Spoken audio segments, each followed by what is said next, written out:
We are bringing you a Coonhunter from North Carolina. He is a Marine Corps veteran, so we geek out a little bit about Marine Corps stuff. Semper Fi to Chase Rickard. Chase is a family man, mid-30s from North Carolina, and he is a black and tan enthusiast and has been for several years. And you're going to hear his amazing story about hound hunting and his involvement with black and tans. This podcast is going to take some unexpected turns and twists. None of this was rehearsed. It was all natural conversation, but you're going to hear Chase's story about hounds saved him and turned his life around from what was more than likely going to be a very, very dark life. So pay attention to that part, folks. He's also going to turn the tables on me, put me on the spot. He came into this interview with several questions for me about hounds and hunting and breeding and just a whole lot of good stuff that we're going to talk about on this podcast that I think you will enjoy. Hey, we want to get right into this podcast and let you hear from Chase Rickard. Thanks for your time. Enjoy this podcast. Houndsman XP fans, we take you to North Carolina with probably one of our first Patreon supporters and longtime listeners, Chase Rickard. And Chase is a United States Marine Corps veteran. Semper Fi, Chase. Thank you. Semper Fi, Chris. Yeah, and the reason we went after Chase and kind of we chased him down was because of his unrelenting support of Houndsman XP, but he is a diehard black and tan hunter. And Chase, I told you yesterday that might be as black and being right a black up there on the level. I'm telling you, man, it's like being a blue tick guy or a plot guy. Exactly. Everybody thinks we're crazy, but for some reason we just keep banging our head with these dogs. That's right. Well, Chase, we're glad to have you on today and talk to you. And one of the things that really started my interest of being involved with you is because of the involvement that you've shown for Houndsman XP. You were the one that sent me several names of black and tan breeders, and if black and tan breeders are listening out there, don't be shy. I called everybody on that list and had a hard time getting anybody to agree to come on. Everybody gets shy. They'll sit on a tailgate and talk to you for hours, or they'll talk to you on the phone, and then when you say, hey, we could have just recorded a podcast right there, then they're like, oh, okay. So we haven't given up yet, but a lot of our older breeders and stuff just aren't familiar with podcasts and they don't understand it. So, yes, sir. Yeah, Chase, give our listeners some background on you and where you're from, how long you've been hunting. Give us a lowdown on Chase Rickard. All right. Well, right now I'm 34 years old. I was born and raised right here in Madison, North Carolina. I met a couple of people in high school. They run hounds, and that's pretty much how I got started. They invited me to go hunting, and I went with them, and sure enough, they sent the dogs out, hit a track, nailed a tree, went up there, seen the eyeballs, and they knocked the coon out to the dogs. And, man, I tell you what, I was just hooked ever since then. We got back to the truck, and I said, man, I got to get me a dog. Yeah. Well, so you were in from that very first experience. You were all in at that point. Oh yeah. I mean, I guess it's just like a fire that hits you. And I mean, it ain't stopped since then. You had a little. They had a. My mom says that hounds kept me out of a lot of trouble. Yeah, all the kids. She was the mother of 6. I was the oldest. And my passion for hounds, she pretty much knew where I was going to be on Friday and Saturday nights. You know, she never had to worry about getting that phone call from the jail unless the game warden was calling. And believe it or not, I was a little outlaw when I was a teenager. I think we all go through that, but I agree fully. I can remember nights of riding around on a tailgate of a pickup truck. I'm probably going to give away a trade secret, and all my former brethren in the thin green line will disown me for this, but I would ride around on the tailgate of the pickup truck. And the reason I rode back there is because I had the .22 rifle on my lap. And if the game warden got behind us, then my job was to throw that rifle over in the ditch. Oh, God. That was back in the day. I mean, we've come a long way from there now. But, you know, obviously 28 years in law enforcement, I kind of gave up that lifestyle and realized that you don't have to be an outlaw to enjoy these hounds. In fact, I think we have a duty not to be, and to do everything we can to be supportive of the laws, and that helps us develop a credible voice for wildlife management. You can't be an outlaw and then go in and say, hey, we're concerned about wildlife. It just doesn't work. I agree fully, Chris. So tell us about your Marine Corps experience. I joined the Marine Corps. I went in directly right out of high school. My mom, she was extremely nervous. She kept asking me, "Are you sure this is what you want to do?" I said, "Yeah. I hope I go to Iraq and all this stuff." And he said, "Well, be careful what you wish for." Well, I went in August of '04, and sure enough, February of '06, I got sent overseas.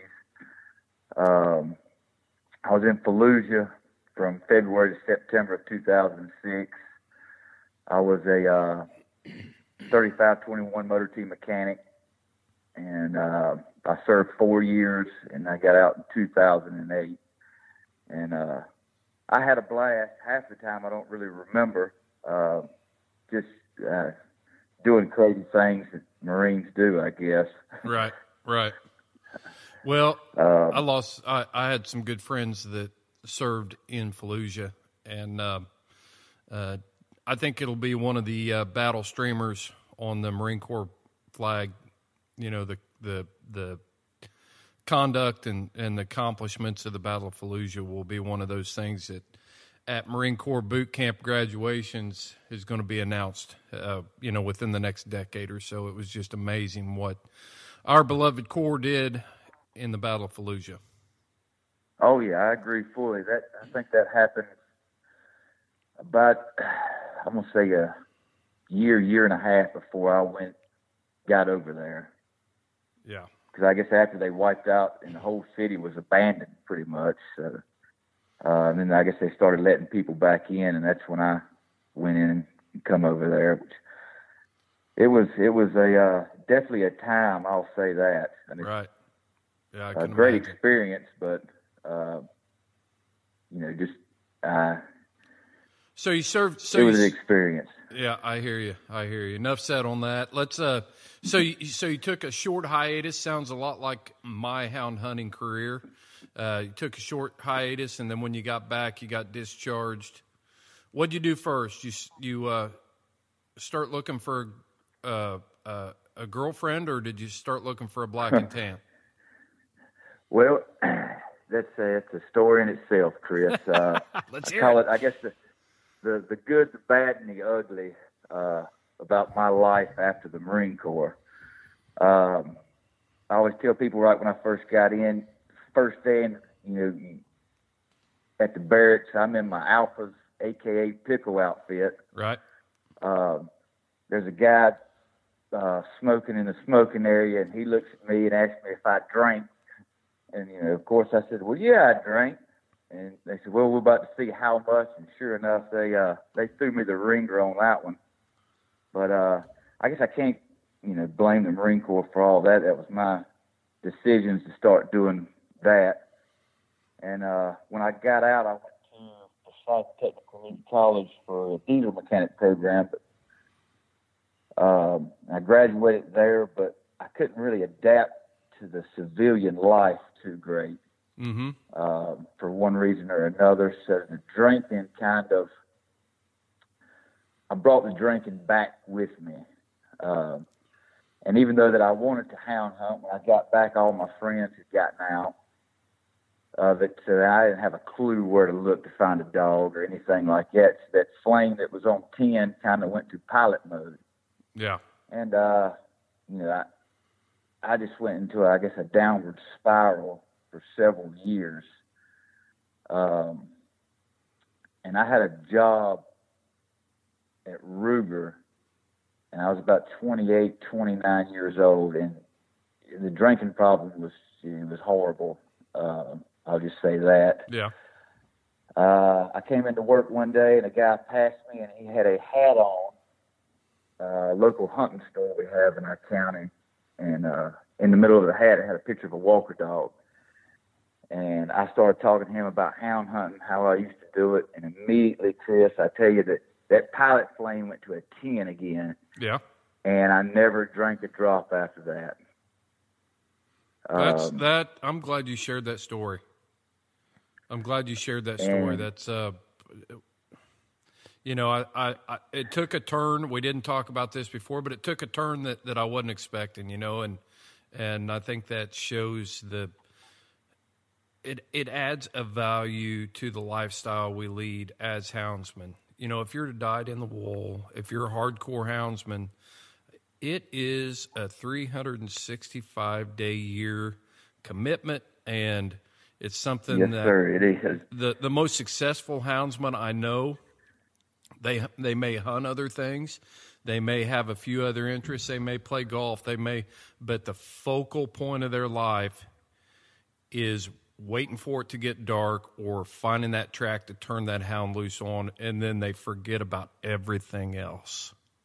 And and I tell you, I had a great passion for it when I first started, but when that happened in my life and I got back into it, coon hunting in general, because that's all I do with hounds, it really has a special place in my heart. That'll never die. It'll never go away with me. And when I'm out in the woods, all the stress, all the worries, everything just completely washes out of my head, and I'm focused on them dogs. Great. That's a great message for our listeners. And we got to be careful. I do. We have to be careful that it doesn't wreck our family life. Oh yeah, I agree fully. And it doesn't wreck. For me, my faith is. I try. It's a struggle. It's a struggle for me because I find myself thinking more. At times, I'll find myself focusing more on hounds and the things around hound hunting than I do my family or my faith at times. And this is definitely a turn I didn't expect the podcast to take. I'll tell you that. But I want to get it out there for me, and because it sounds like you do the same things. But everybody has a thorn in the flesh that they've been given, and I think if we keep all things in perspective, then we can be successful. We can be more successful and have more enjoyment out of that. I agree fully with that. But on a lighter note, yeah, let's move on. See, right now I got 3 dogs. When I got back into it, the guy that gave me my first black and tan, I went back to because I still didn't really know who to be in contact with, and he told me he would give me a hand, and he told me where to look, and I found a breeder out here in North Carolina, Marshall, and he had actually had some pups for sale directly out of two-time Albert II. Oh, yeah, Hicks breeding. Yes, sir. Yep. And I got 2 females out of that litter, and my buddy had a line on a guy out in Missouri that he introduced me to that bloodline, and he had 3 males, so me and him made a 14-hour drive to get that dog out in Missouri. Right. I've made that drive twice. What was his one name? Of the females in Missouri. Yeah, you remember his name? Oh yeah, Ted Feeler. I'm still in contact with him today. Ted's a man. He's a great guy. You know, I really think a whole lot of him. He was going. Yeah. Go ahead. Oh, I was going to say he's one of the people that you referred me to, I believe. Oh yeah. I talked to him at length. Sure is. I talked to him at length. I mean, we had a good conversation.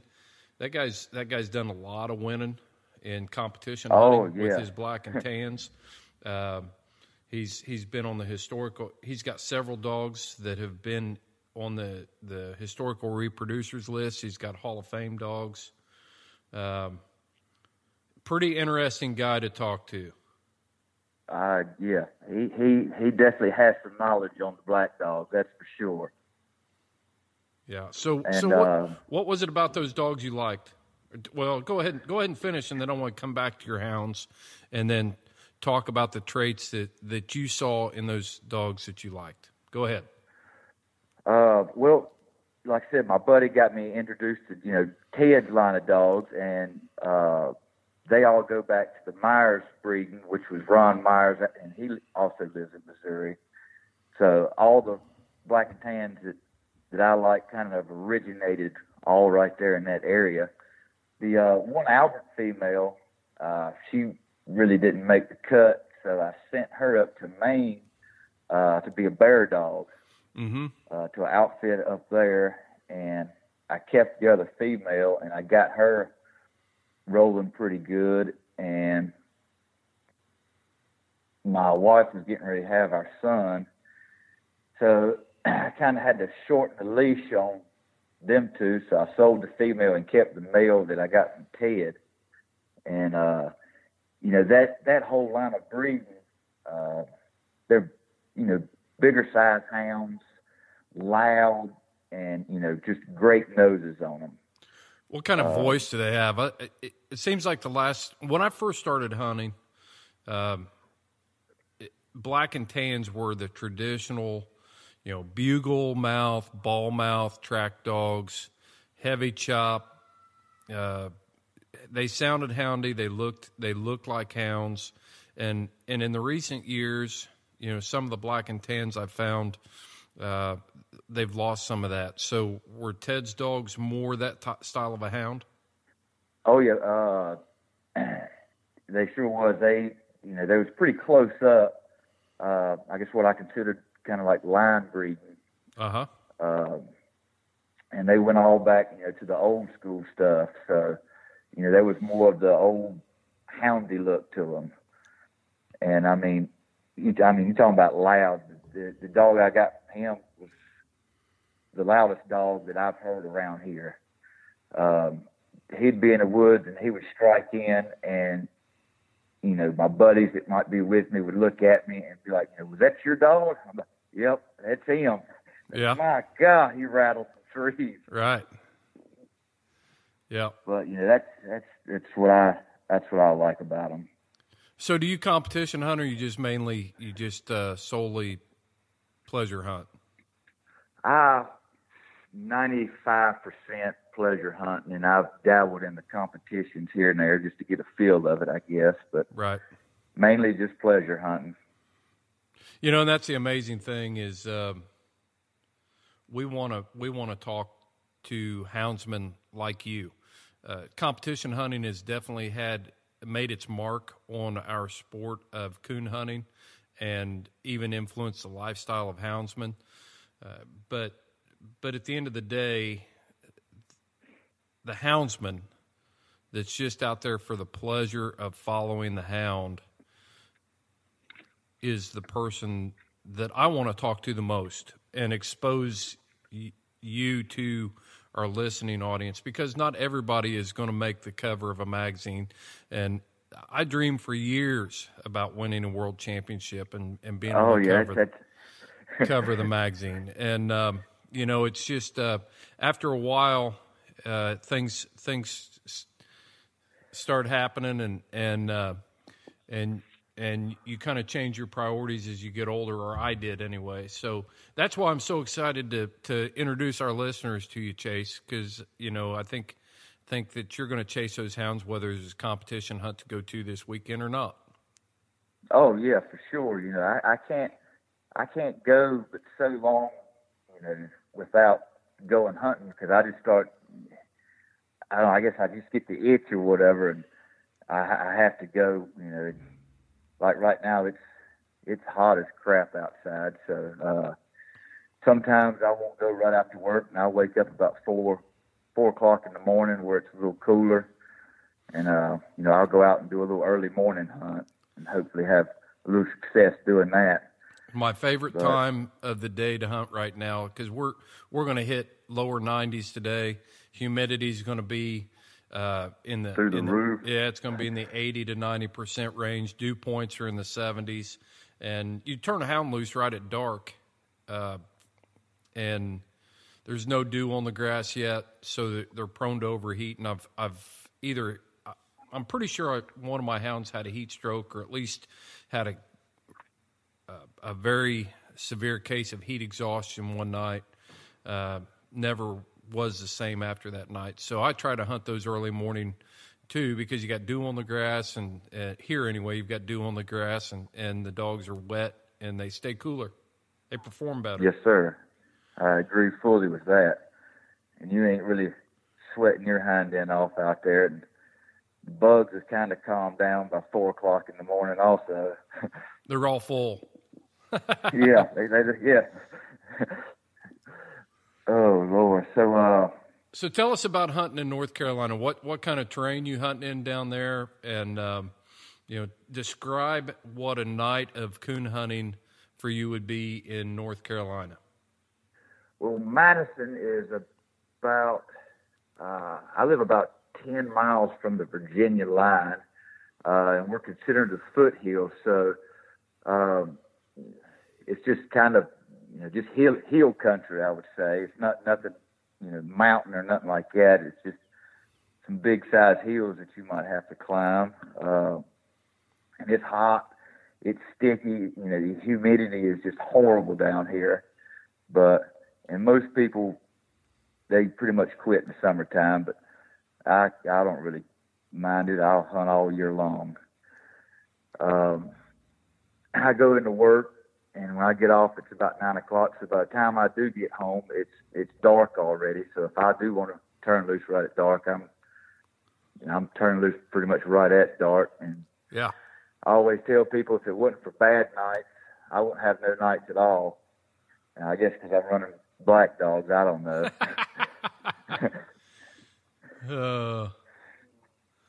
But I continue to take the beatings and continue to go out there night after night.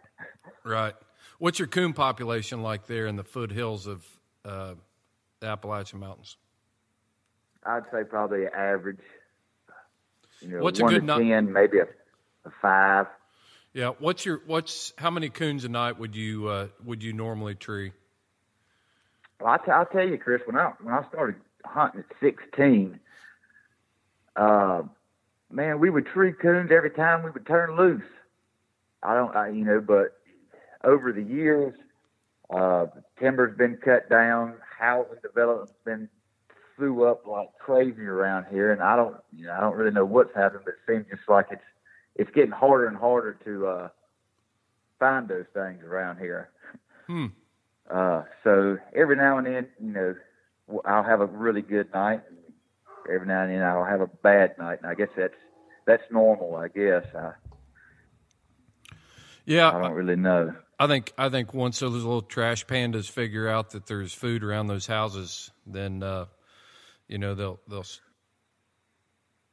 maybe in the tradition around the trash can. Yeah, I'll tell you what.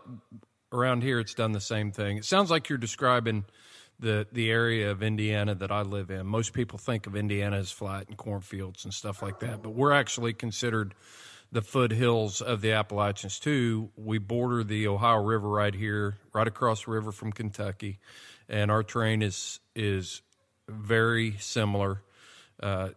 Some of the traditional places I used to hunt, I don't hunt anymore, and because a house came in, and that's one of the biggest enemies to hunting. It's easy to focus on the anti-hunting crowd and all that, but one of the biggest hurdles that we as houndsmen face in the East is access to property.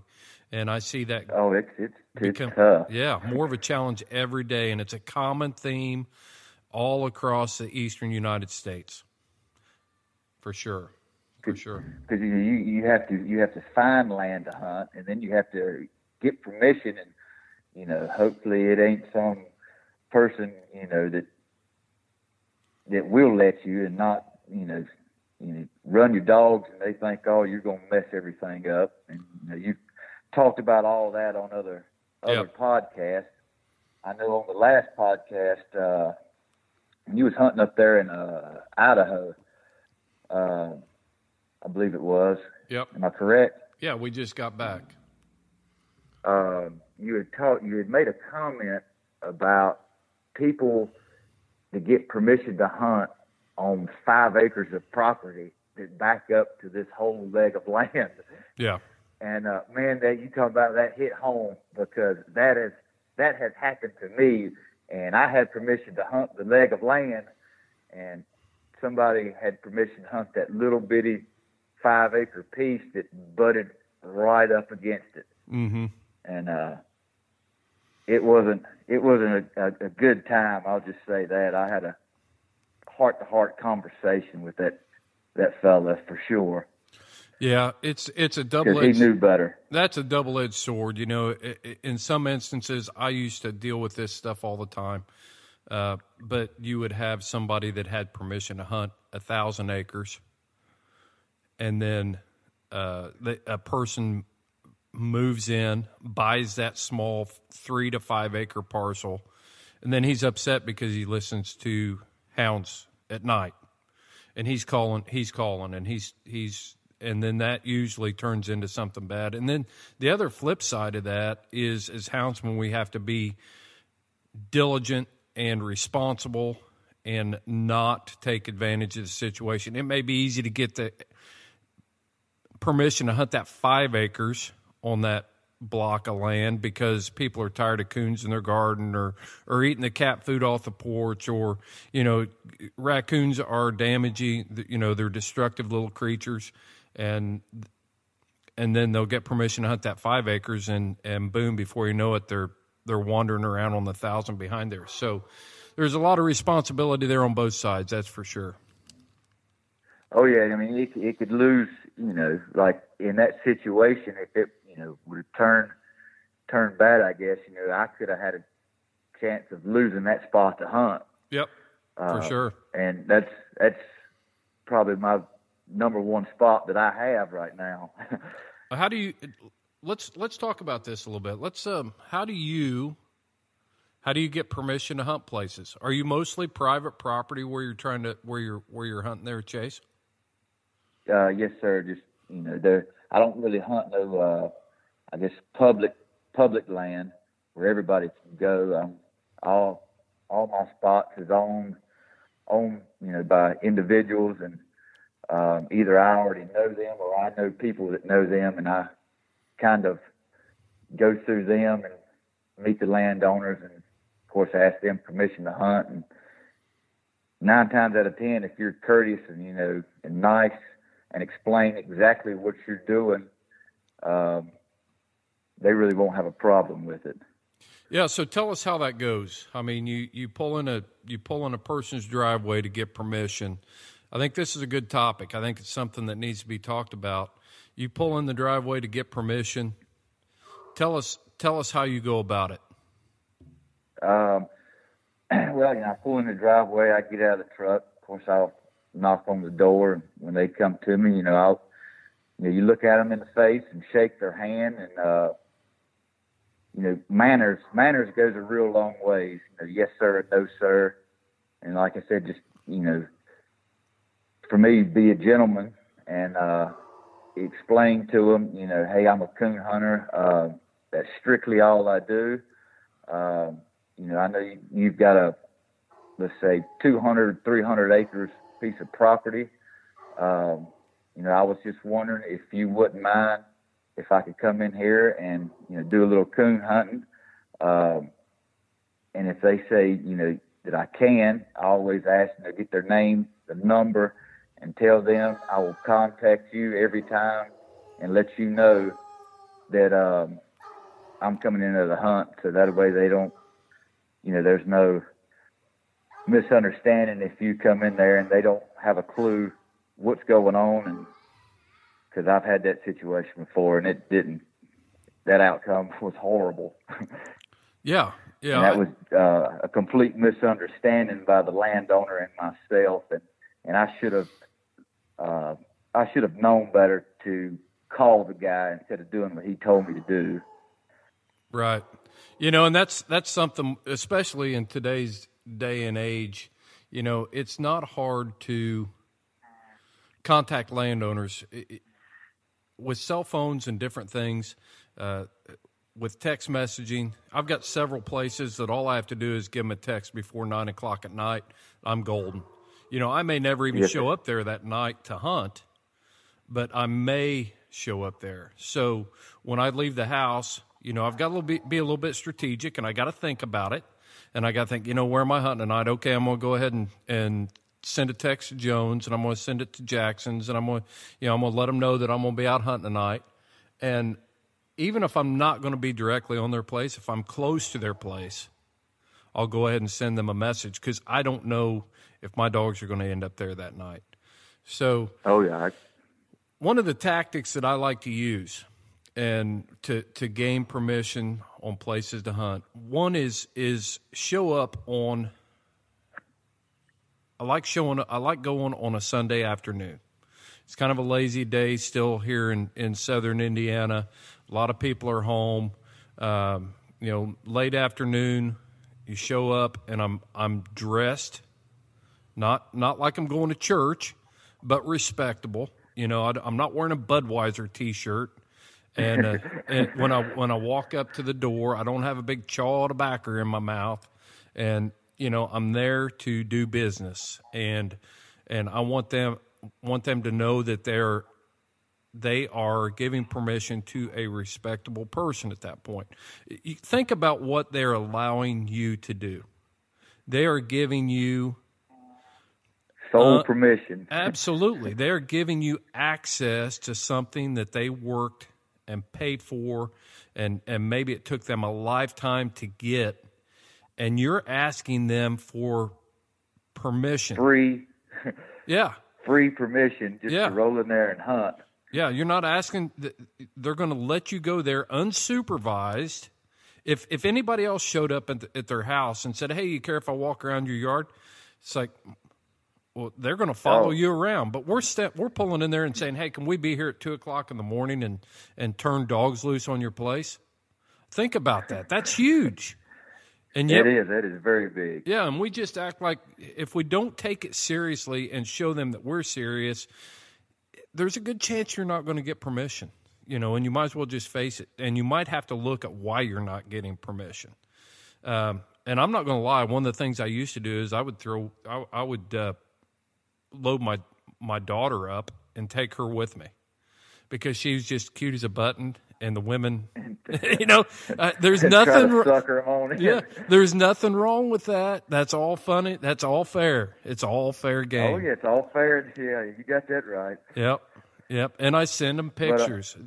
I have one landowner that gave us permission, and the lady of the house, she just loved my daughter, and I would text her pictures of Cora and I out coon hunting on their place, and she absolutely loved that. And so now I've got good permission here. I've got the trust of these landowners, and now I can go to the next door neighbor and say, "Hey, I'm hunting over here on Jones, and my dog got over here." Your reference too. Yeah. So you got a reference, plus you've got something to talk about and say, "I do not want to come over here without permission. Do you mind if I hunt here too?" Sure, no problem. I mean, it just snowballs on itself. You got that right. I'll tell you something else I do. If I get permission to hunt, on a piece of land, like my father-in-law, he raises pigs. So every year in the wintertime, he'll, kill a couple pigs and grind it up for sausage. And I'll buy, a couple pounds here and there, and I'll give it out to the people that have given me permission to hunt, just out of, courtesy for allowing me to do that. Absolutely. Just in a way to, tell them thank you, and I appreciate it.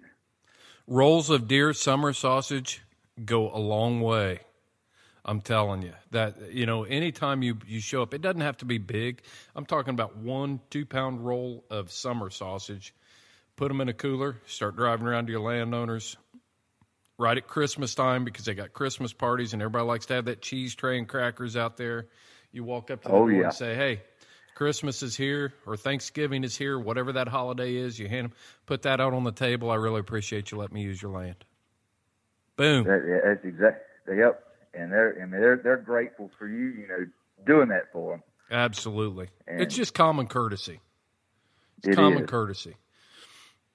Yep. It's like throwing a company Christmas party. The boss doesn't want to spend money on you, but he wants to tell you thanks too. It's just good business, and he invites people that have done business with his company, and it's all good. That's just we got to look at it as doing business.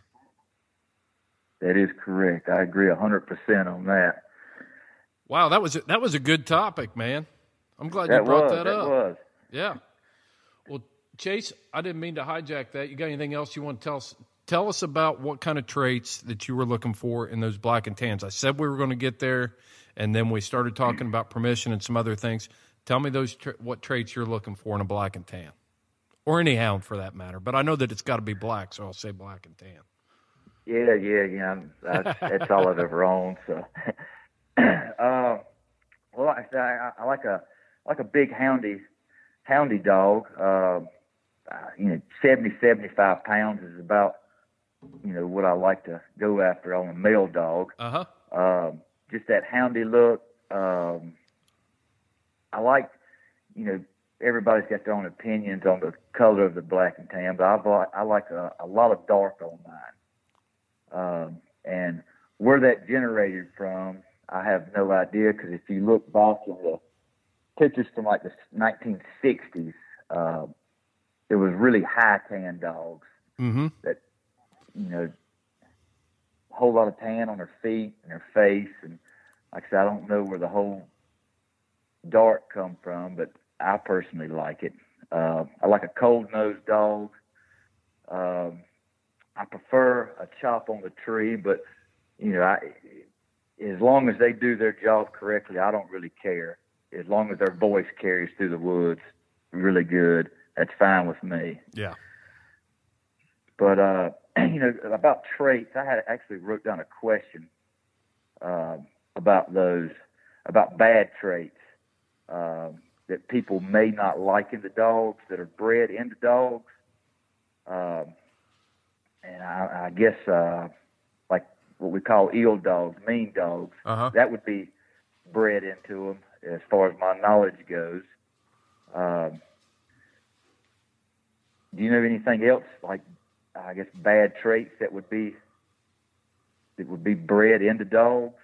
I think certain traits that's what we breed for, and when we start line breeding and concentrating that breeding, we're going to pick up good traits, but we're also going to pick up the bad traits, and it's going to amplify those. And so you've got to look at that. If you've got a dog that overheats, is prone to overheating, doesn't handle the heat well, then that may be a genetic issue, and he's going to pass that on to his pups, especially if you line breed that dog. Heat cycles, quality of voice, quality of the way they use their nose, I think those are all hereditary. And what about chewing on the tree? You think is that hereditary, or? I think it can be, but I also think that chewing on the tree a lot of times can be fixed by getting a dog's ears checked. if a dog's got an ear infection, then a lot of times they're gonna be looking for things to do, especially a diehard tree dog. A dog that's not going to leave a tree. He's going to get hooked up and he's going to stay. If they get hot, then they'll start chewing. Or if they've got an ear problem, if they've got an ear infection, they'll start chewing. So if I've got a dog that's chewing bad, the first thing I always do is I get their ears scoped, look in those ears, and make sure they don't have an ear infection, because when a dog starts treeing and they rock that head back, it puts that fluid and that pressure builds up on that eardrum and it irritates them. So they want to do, and especially when they start sounding off barking, treeing, then that really makes them start, gets them irritated. And that's a big thing. And I've fixed more than a few dogs that were considered poor tree dogs or bad chewers simply by getting those ears checked at an early stage and treating that dog for an ear infection. Gotcha.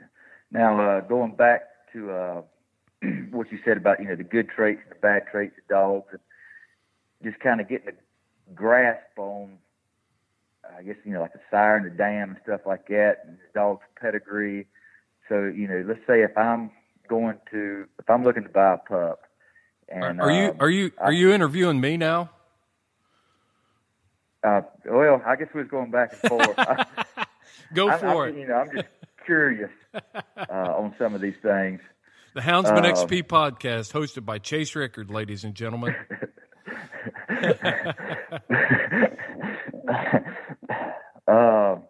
So let's say if I'm going to buy a pup and I've got a line, on some dogs or whatever, and let's say if I know what I'm looking for and what fits me, how far back should a person research those dogs to see if what the pup might have in them, whether it be good or bad? Wow, that's a great that's a great question, and I would answer it this way. Guy Ormiston, who writes for Coonhound Bloodlines and did for years, and I believe he still does. He still is the editor of the BBCHA Blue Book and Blue Tick Breeders and Coon Hunters Association Blue Book. Guy is probably the most knowledgeable person on this subject that I can think of. So I'm going to try to answer it the way that I have heard Guy Ormiston explain it. And he really likes the 4-generation pedigree and was a big proponent of it and promoted that 4-generation pedigree when UKC started producing that. And his analogy of that was, and I'm putting words in his mouth here a little bit, so I'm going to try to do my best to sum this up the way he would say it, but he really liked looking at those 4 generations, and not only the 4 generations directly on the pedigree, but the litter mates to those dogs in the 4 generations. Yes, sir.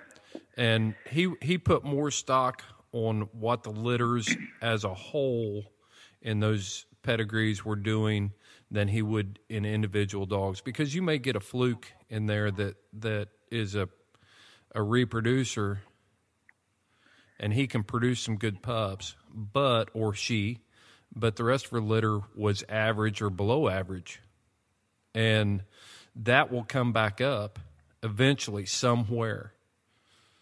So I'm just going to defer to what I've read Guy Ormiston saying, because he is by far more expert than I am. Well, I have deciphered and looked at pedigrees and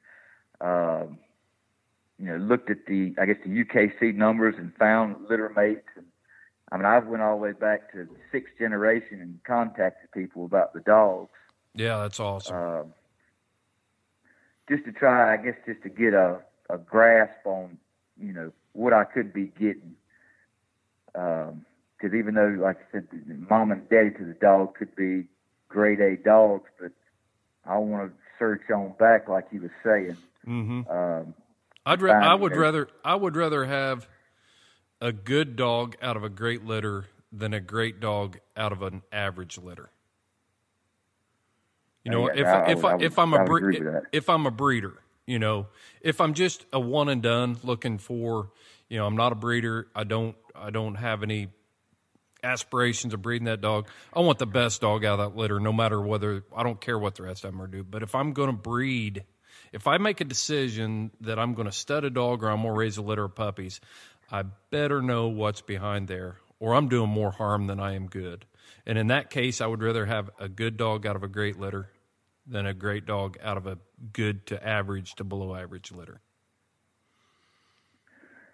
I agree 100% with that one. Let's see.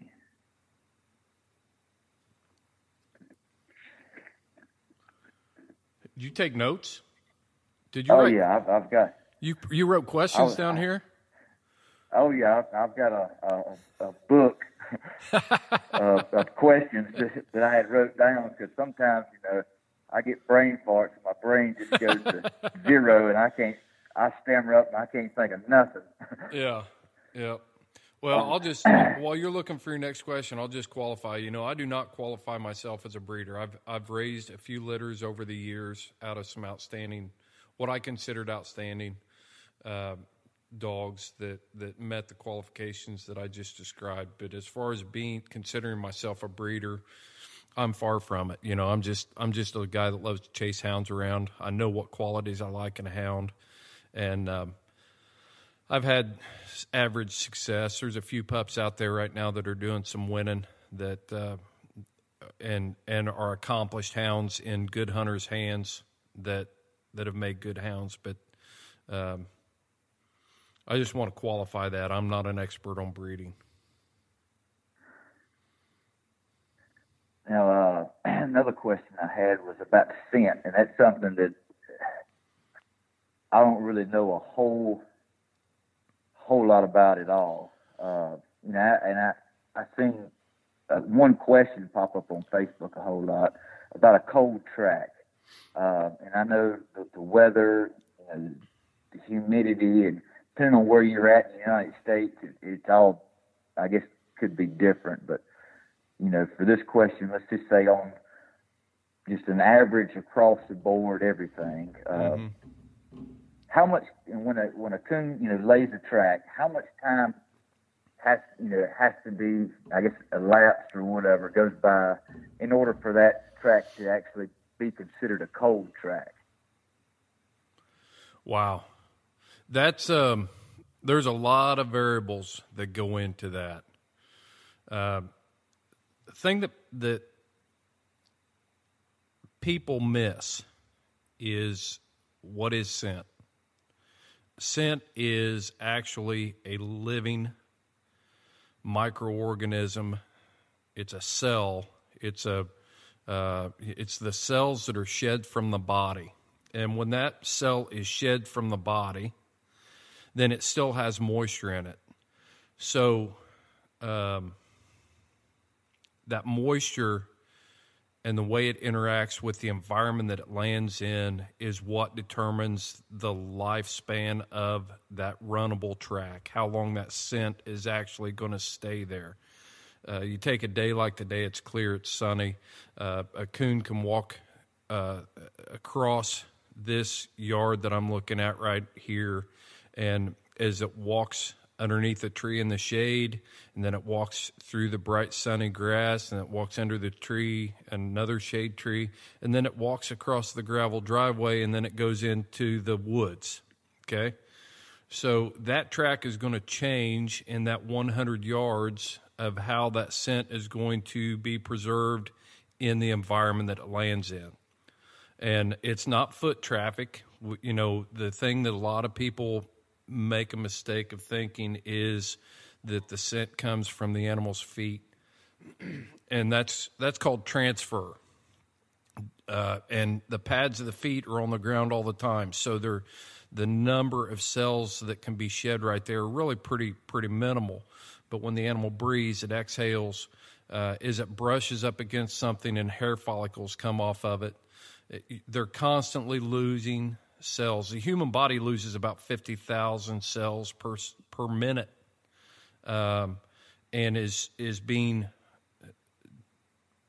deposited in the environment we're in, and an animal is much the same.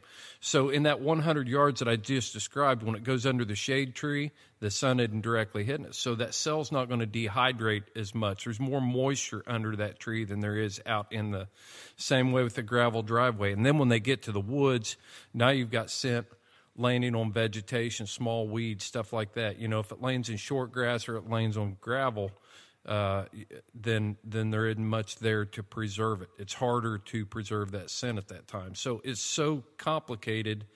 And then, okay, so we've got that factor, you know, sunshine and shade and dehydration.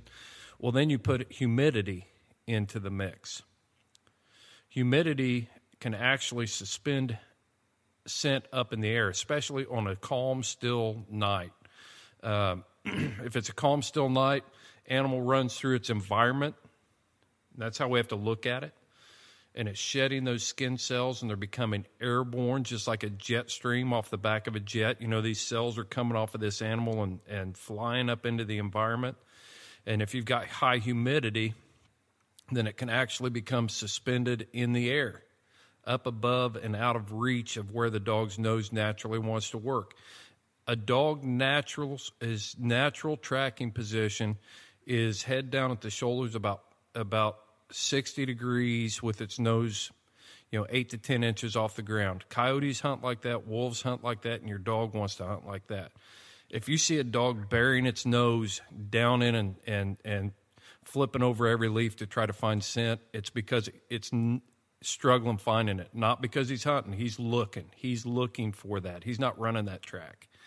If you get a dog that lifts his head up and he's covering some country, then that happens. So when you get high humidity nights with no wind, that scent becomes suspended in a place that they aren't naturally looking for that, and maybe even out of reach of their nose. You get a little bit of breeze, kicks it up, and man, they can take off with it. A lot of times, go ahead. I said that put a whole light on the subject, because here in North Carolina, the humidity is ridiculous. So I think since you just explained all that, that's probably what I'm dealing with every time that I go out, because it's humid pretty much every day. Mm-hmm. Yep. So maybe that's the reason why it's a little tougher. Have you ever had a dog trying to locate a tree and it's just running around and it can't figure out what tree to settle on? And oh yeah, I think that I sure have. Yeah, high humidity night, that coon's sitting up in a tree. It ran the track into this location, this area, and now it's trying to locate that tree. And it takes an exceptional dog to be able to accurately do that night in and night out. This is just my feelings on it. I think there's a lot of talk about accuracy in dogs and false trees and slick treers and stuff like that. A lot of that behavior is created. Slick treeing is a behavior that is encouraged and created, because as we turn that young dog loose in there and now he barks up and he locates, then what do we do? When that happens, you get a young dog that you're hunting, and one of the first 15 or 20 trees he makes, as soon as he locates, what do you do? I'm doing cartwheels. Yeah. Because I'm excited, because, that I'm thinking, she or he's coming along and, doing what they're supposed to be doing now. Do you rush in there to get to him?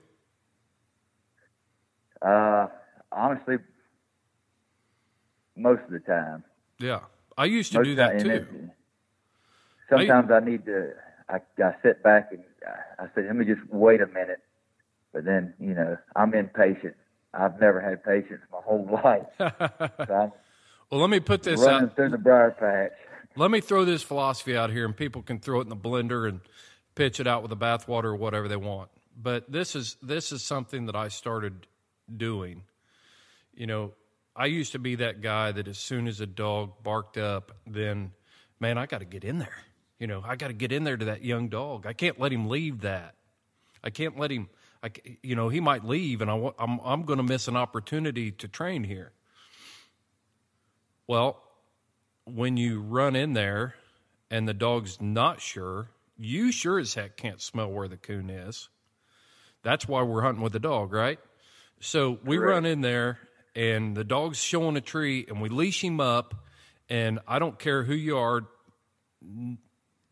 more than likely, you're going to give that dog some kind of encouragement, you know, either a slight pat or a good boy or whatever. You're excited, and you don't even have to say anything off of, because dogs can key in on your nonverbal cues. They communicate nonverbally. And when you come in there and you're excited and you're talking to your buddies, you know, they can feel that energy, and now you've just encouraged that dog to be on that tree, and you look and you can't find a coon, and now you're discouraged.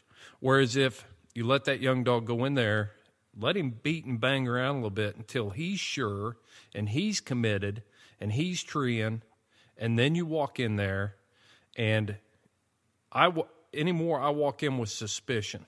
You know, really I do. I'm walking in, I'm like, okay, you say it's here, leash you up, I'm going to get back, I'm going to look, I'm going to shine this tree, and then if he's got a coon, that's when the party starts. And I mean, it is a party at that tree. I'm down on my knees, I'm petting the dog, I'm doing all this other stuff. Yep. So I think a lot of this slick tree and false tree and stuff, a lot more of it is created by us as trainers than what we really realize. Because that dog isn't hardwired coming out of the womb to be a liar. Correct. You know, like I got a buddy of mine. He says, you know, 99% of the time, you know, dogs don't come into this world with problems. Humans give the dogs their problems. Exactly. The majority of time. Exactly. You know, if you're running a bear dog and you're going down the road and all of a sudden the young pup strikes, and you stop and you start petting that dog, it's not going to be long before as soon as he goes in that box and he sticks his head out the side and that vehicle starts moving, he's going to be barking. I agree with that, because he wants the acknowledgement of you, I guess. Yep. My blue tick female, she used to be a great rig dog. Even on coons, she'd be a great rig dog. And I caught her bluffing me and talking me into letting her go, because she figured out that when she barked, then I would be like, okay, you know, there's a strike, and turn her loose and let her go hunting.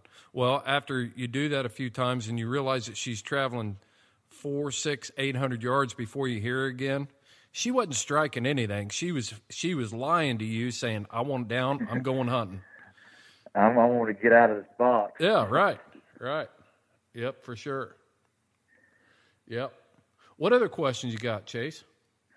Well, let's see. You know, I don't know if it's a myth or, you know, if it's got any truth, holds any truth to it or not. Some people, they don't do it, and some people say that it helps the puppies out. But, you know, let's say you got a female, you know, and got her hooked up to with a dog, and now she's going to have some pups. Some people say to hunt that dog while she's pregnant, because when she strikes in and when she's sitting there jamming on the tree, that I guess it sends something through her into the pups, I guess, and I guess the puppies can feel their mama's energy coming off in them, and it helps them out. I don't know if there's any truth to that or not. You have any knowledge on that? I don't have any knowledge, but just like everything else, I've got opinions. You know, I don't have any direct knowledge on it. I think overall it's good to hunt a pregnant female just for the exercise, and the more physically fit a female is at whelping time, the better success she's going to have and the ease it's going to be to have her pups. So I definitely think it's good for exercise, and I try to hunt them up until they're,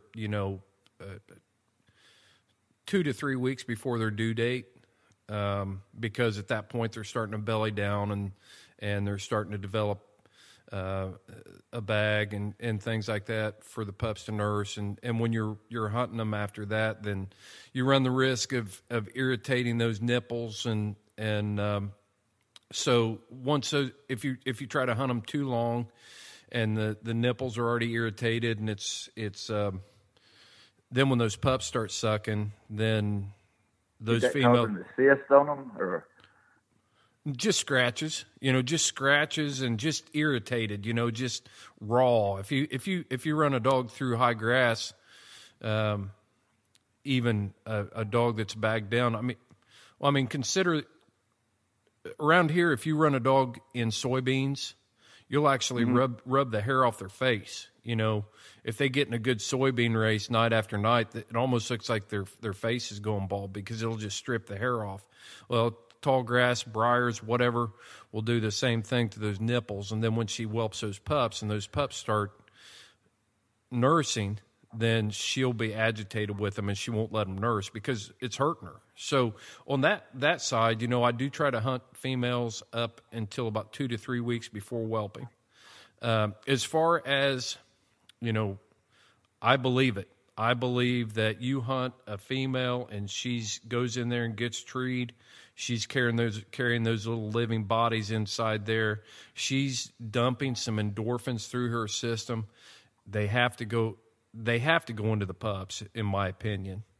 And it's like your wife and the new science on, talking to your baby in your pregnant wife's belly. They recognize your voice when they come out. It's playing music. My wife, she whistles, she sings. She's a naturally happy person, and she even was when she was pregnant. And it just, I think that makes a difference in people. So why not? That's my theory: is why not? Is it going to hurt anything? Nope, not going to hurt anything at all. Yeah. Might as well try. Yeah, that's the matrix I run it. If it's not going to hurt anything, why wouldn't you? Give it a shot, see what you think. Exactly, I agree 100%. I got another one. All the stud dogs and stuff, they get pretty much all the recognition for the most part, and the females kind of always sit on the back burner. But would you say the percentage, because they always say all the males throwing all these awesome pups, would the percentage be 50-50 on the genetic traits between the male and the female, or you think one side, gives more than the other? Man, I need to have you co-host a podcast with a geneticist.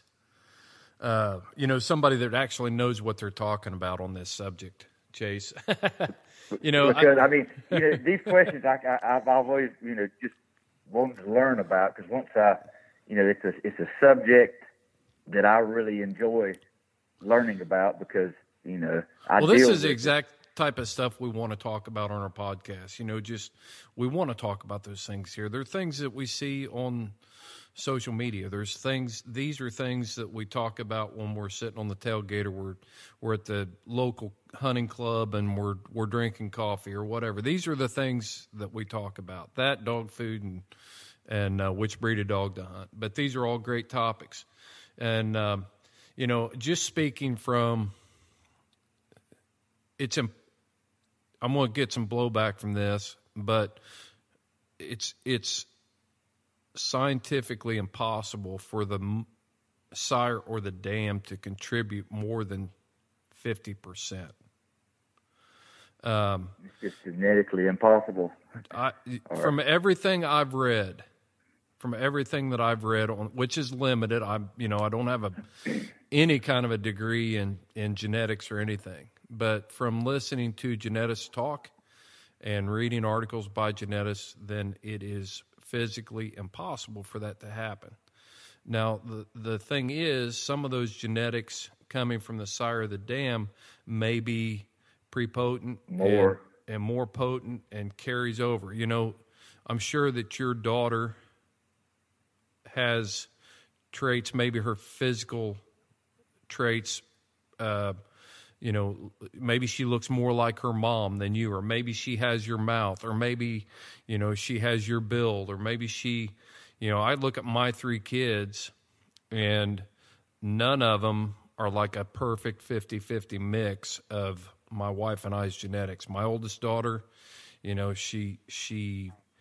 her attitude, her thought processes are a lot more like mine. My middle daughter is more like my wife. They all got their looks from my wife, thank goodness. And then my son, I wasn't quite so lucky. and then my son, you know, he's just a boy, you know, so I don't know what to think of him yet. He's 19 years old, and I hope he didn't get his common sense from me, because he doesn't have much right now. Yeah, my son, he's everybody said he's pretty much my identical twin. Yeah, they say the same thing about Jake and stuff like that. But, you know, I think it's a question that a female, if she comes from a good, strong line of dogs, then that's the key. We shouldn't be breeding males and females. I want to breed a female. I'm stammering around here because I'm developing my thought. There's a few things here. For one thing, people need to be more disciplined on what they breed. And I agree 100%. And just because you have a female and so somebody else has a male, and you decide you want to get together and have puppies, and then get rich selling puppies, then that's the wrong reason. Go breed Labradoodles. You know, that's a great place for you to be, because you can get 4 times as much money out of one pup. There's no expectation on performance, but we're talking about breeding performance animals that affect our life as hunters and other people's life as hunters. And if I'm going to make that cross, you take my Jazz female, for instance. She was an early starting, talented dog. People can find her journal on the UKC message board under the Blue Tick page. It's called the Blue Dog Project. I documented nearly every hunt for the first year of her life, and you can see what her percentages were and how her development went in the whole 9 yards. So you can go find that and read it. But looking behind her, she had a solid breeding program behind her. Nothing in that pedigree, I felt, was done by accident or happenstance. It was all planned. So same thing happened with Big Country. You know, Big Country was a dog that was the product of generations of disciplined, informed, solid breeding. You know, you look back in there and you've got Slice Blue Rambo 2. You got Richie McDonald's stuff in there. Richie McDonald is a disciplined breeder. You've got some of Troy Sheffield's stuff from the Echo 2 line, disciplined breeder. You know, and you go back and it's got some Uchman stuff, a disciplined breeder. It wasn't just some happenstance. So when you take 2 dogs some puppy mill. Yeah. When you take 2 dogs like that, and we bred Big Country to Jazz because of the disciplined breeding behind them and because of their what we considered exceptional ability, and we made that cross, we had an expectation of what we would get on the other end. And I think that's where you got to start. So to say that a male or a female, if you're breeding a sorry male that has no disciplined breeding behind him, and you're breeding him to a prepotent female, and she's got a solid pedigree and solid breeding behind her, then you probably should expect the female to carry more weight, and vice versa. Gotcha. Puts that a make whole sense? lot on it. Oh yeah, yes sir, a whole lot. Well, Chase, what do you? Yeah. Go ahead. I'm just curious about, is your family hunting with you? Do you take them hunting? Every now and then they'll go. Of course not during the work week. But Friday and Saturday, if I go, we'll go right at dark, and my wife will get in the truck. My son, he's 2 years old. And, okay. he loves dogs. He'll go out in the backyard to the kennel and beat and bang and holler and rub on the dogs. But we'll go out and I'll turn the dogs loose and we'll have a good old time. Yeah. And he sees them take off and he's just laughing and running around because he's wild as a hornet right now. That's great. How old's your daughter? Oh, no, I just have that one son. Okay. My wife is, she's pregnant right now with another son that we're getting ready to have in September. Oh, okay. Good deal. I thought for some reason I was thinking you had a little girl, but yeah, good stuff, man. So I'm going to have my hands full. You are definitely going to have your hands full. And, don't make your wife a coon hunting widow or your kids a coon hunting orphans, Oh, no. I done told her once they get a good age where they can, walk to the, woods pretty good, they're coming with me. Mm-hmm. Yep. They're definitely going to tag along, and, I got it passed down from friends, not family, because, neither one of my parents they're not hunters, of course, but, I plan Really? on You come from a non-hunting family? Yep.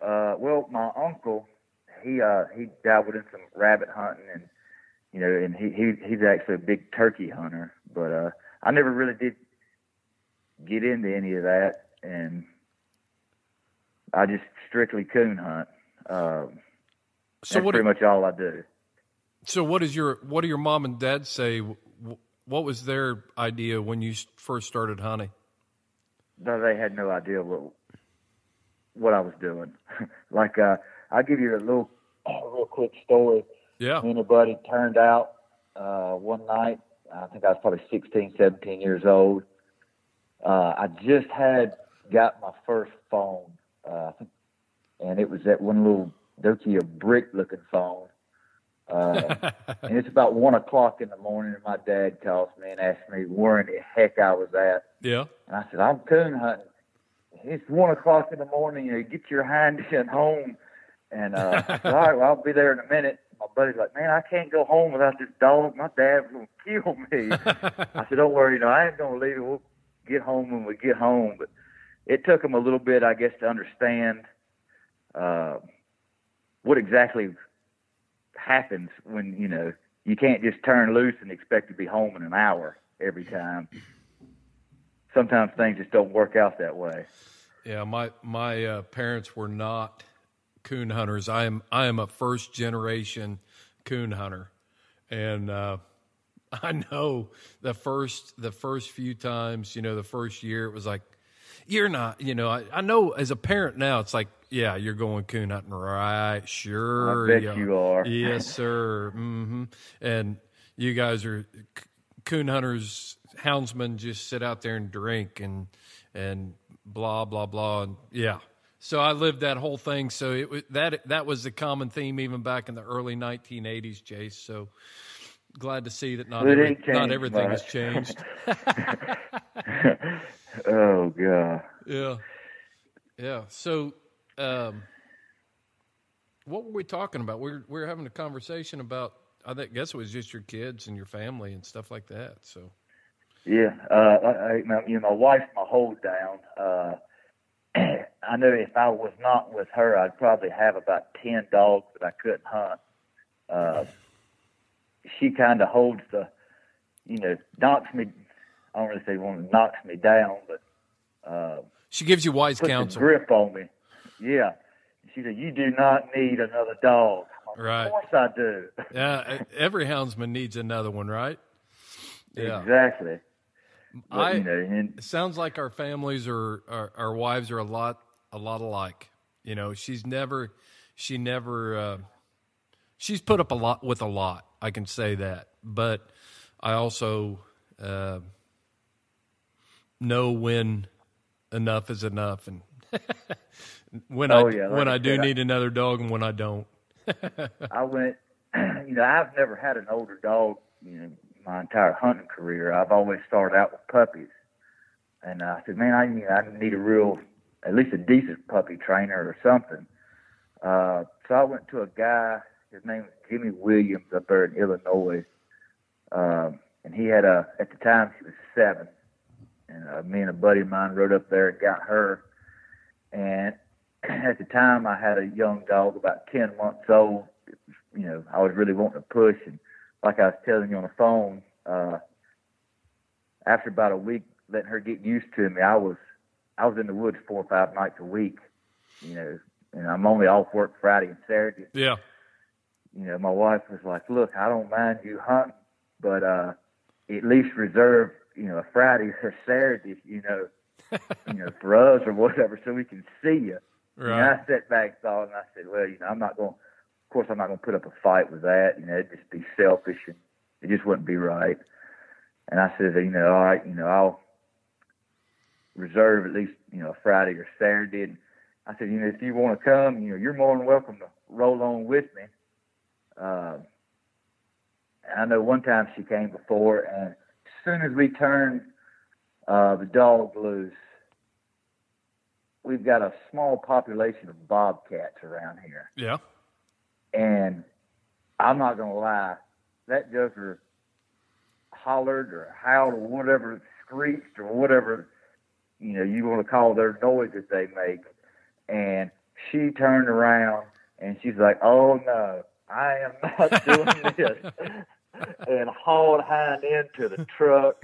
I get back up, the doors are locked. I said, the thing ain't going to open the door on you. We've done that same thing with coyotes. I remember the first time my wife and I were still dating, and we were squirrel hunting on this hillside, and I'm watching her. She carried her own rifle and has her own rifle. She's a heck of a shot, and she was down the hillside from me, and I looked down at her, and she was just frozen in place, and she looks up at me and points down there, and she says, "A wolf." And I looked down there, and it was a coyote standing down in the creek, Next thing I looked at the coyote, saw it. The next thing I looked up, and she's already got her rifle leveled, getting ready to smoke this coyote. And it took off before she got the shot off, but it was hilarious. But, yeah, the coyotes light up in the middle of the night, and it can make the people that don't have a lot of skin in the game pretty uneasy. So it can get them headed to the truck pretty quick. Oh, yeah. And I will say this, if you're hunting with somebody, that always gives you that protective mindset because, you have somebody standing right there next to you, I guess. But when you're hunting by yourself, which I do probably 95, 98% of the time, I just go alone. Your mind can play some heavy tricks on you. Yeah, you guys had any Bigfoot sightings or anything there in North Carolina? I think there was some documented, but I believe in Bigfoot. I might catch some flack on that, but I personally believe in Bigfoot. Oh, we have man. a bad coyote problem. Yeah. Coyotes are horrible around this area. Right. Yep, we got them here too. At least they're not wolves, man. My buddies out west are just every time they turn a dog loose, it's like playing Russian roulette. Are you gonna? And I've got two plots out there right now that Larry Anderson is hunting out there in Idaho. So at least they're not wolves. We have enough problem with coyotes here during denning season of chewing young dogs up and stuff. But a wolf they're not going to chew them up. They're going to eat them. No, they'll annihilate them. Yep, they're going to eat them. They're going to smash them. They're going to eat them, and that's going to be it. So we won't get into that. We got into wolves pretty heavy last podcast. So Yes, sir. Well, Chase, you got any final thoughts? Anything you want to put out there? Well, just on the thing that we talked about earlier about my whole life situation. If you're ever, I guess, having any type of problems or anything like that, it don't have to necessarily be coon hunting or any type of hound hunting, really. Just find you something that you're really passionate about, and just run with it wholeheartedly. And, through me, I can promise you it has extremely saved my life in a great way. And other than that, Christian, I really thank you tremendously of having me on. I would have never dreamed in a million years that I would, be on something like this, because there's, to me, there's a whole lot of other people that are just well more knowledgeable and qualified than I am. So, I'm just,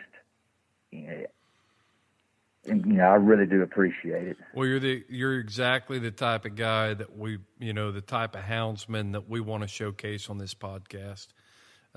Not everybody has got all the experience in the world. Nobody has all of the experience, and we've got to I learn something every time I talk to somebody, and I've got to remind myself of that and not be the guy that's sitting back saying, well, back in my day we did, stuff like that. And because everybody's got something to offer this lifestyle that we lead. Yeah. This lifestyle we lead as houndsmen and learn stuff I learn stuff from younger houndsmen all the time, technology stuff, how to stay current and relevant and interact with other people, and even their mindset teaches me how to communicate with them. If we're going to be influencers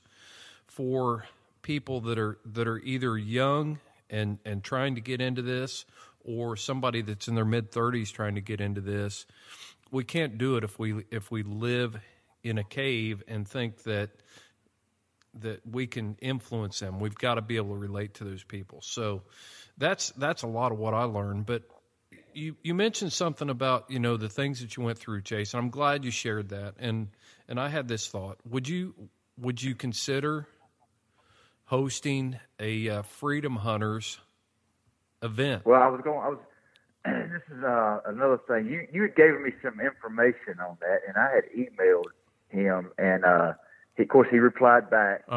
And literally a couple days later, all this crap happened and shut down everything. I said, well, I'll just hold off. And you talking about the Kung Flu? Yeah. Okay, I got you. And I'm done being politically correct about the COVIDs.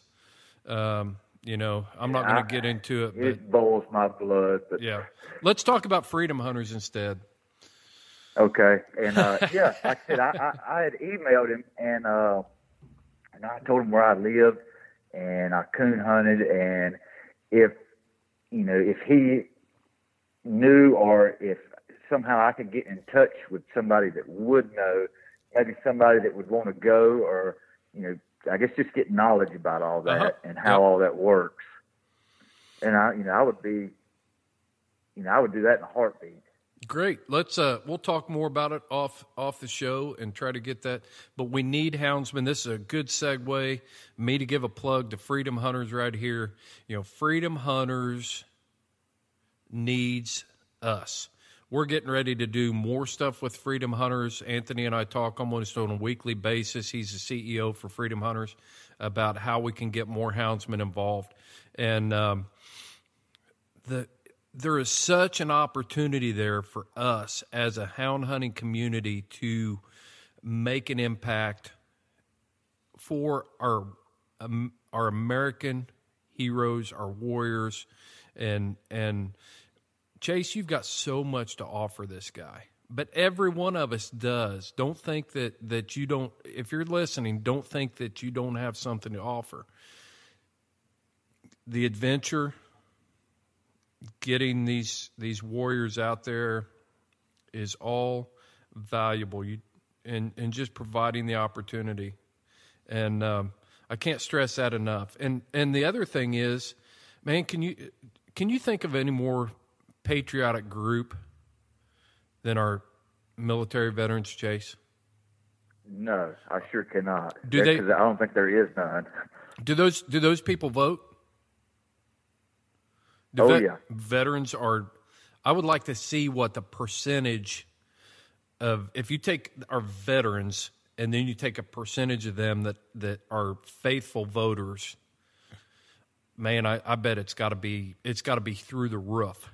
High percentages. So we take them out there, we expose them to what hound hunting really is, and then they take that message back, or they become involved in hound sports, the houndsman lifestyle, and they take that message back, and now they are the guys that are going to contact senators, legislators, and they're going to become they're warriors. They are going to fight the good fight. So we need to be drawing them in and giving them that opportunity, and it's good for us as houndsmen, and it's just the right thing to do. I agree 100%. Yep. What else you got, Chase? Anything before we sign this off? Well, Chris, I think that about wraps it up. We've covered quite a lot of ground. Man, I have gained a whole lot of knowledge just on this one podcast, just doing to myself. So I have about ran out of questions. Well, I got one more for you before we sign off. All right. What is one piece of advice that you've gotten from another houndsman that has been beneficial to you? Something that sticks out in your mind, something that somebody told you. Somebody once told me, listen twice as much as you talk. And that's kind of just stuck out to me because, if you get in a group of people, I guess everybody's just sitting there talking, and not listening. But if you just sit back and listen and gather, what they're saying before you speak, because some people speak too quick and I guess make them sound like idiots or whatever. But I don't know. That's just kind of really stuck out to me. Yeah, it goes right and there. Goes right there along. Goes right along with what Abraham Lincoln said about, it's better to remain silent and thought a fool than to open your mouth and remove all doubt. That is for sure. What else? I try to. That's about it, I guess. Yeah. Well, Chase, I can't thank you enough for taking time out of your day today to be with us on the Houndsman XP podcast, and open your heart and share your passion with our listeners and encourage. There was a lot of good stuff in your message. I can't stress it enough. Encouraging for houndsmen across the United States. As a veteran, as a Marine, great message for our listeners for sure. I think our audience is going to really enjoy hearing from you, and they should. I truly hope so. Yeah, I think they will. There's no doubt. So, Chase, if you haven't got anything else, I'll close it out and just tell you that you follow your hounds, I'll follow mine.